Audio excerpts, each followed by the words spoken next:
So here we are again, my VK Professional.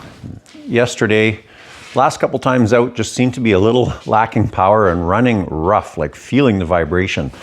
And all of a sudden I can't get the RPMs in the powder snow, and it's just, you can tell there's something wrong. So about a year ago, I had a problem, and I had a similar problem, probably not quite the same, but almost. And I pulled the carburetors off. It's actually not that big a job to get the carbs out. I take them out as a block. I don't disassemble them. It's a matter of taking off the air box, disconnecting the fuel at the carburetors. I disconnect the cooling lines from the carburetors because it has a carb heater with antifreeze. And then I just put a piece of brake line in there to stop the antifreeze from running out when it's disconnected. And there's a connector for carb heat on the bottom of these carbs, electric, and a connector for your throttle sensor. And so I disconnect those.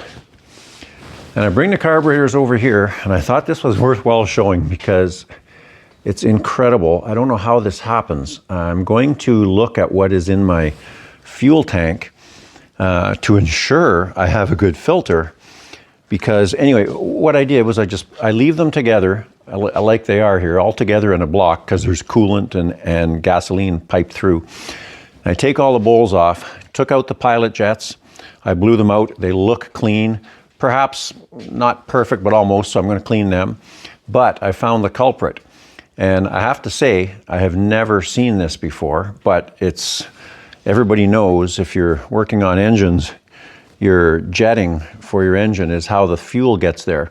So when I shine the light through this jet, and I don't think you'll see it on camera, I'll actually put it close, see if it does. If I can get the light in the right place and the camera in the right place. We'll see if we can see this.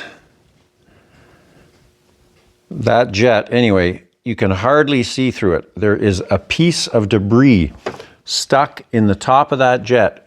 You might see it there now. I don't know if that's going to show up, but you can actually see there's a piece of something stuck in the input of the jet. So that, I know for 100% is my problem. So I'm just going to take my welding tip cleaners and I'm going to run one through there.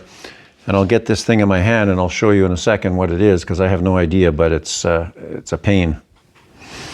So I have no idea what this is, but you can see that little black speck on my hand.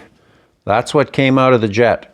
So whether it's just some type of byproduct of the fuel residue, after sitting for seasons and whatnot, but it was right in the jet. I'm sure it was something that got into the fuel and sucked in, but it's so annoying because this basically breaks you down. That little speck will break you down. Not break you down, but leave you, with a machine that just, if I'm in deep powder and slush, I'm stuck. I'm not going anywhere with that. So there you go. So I had to throw this in. I think I showed you what was blocking my jet. I think I now know what it is, and I can guess how it got in there. It actually, when I get close to it and I broke it up, it was soft. I believe it's a black fly. It's an insect. So that insect probably crawled in the vent tubes into the carburetor bowl, ended up dying in there and getting sucked in by my carburetor.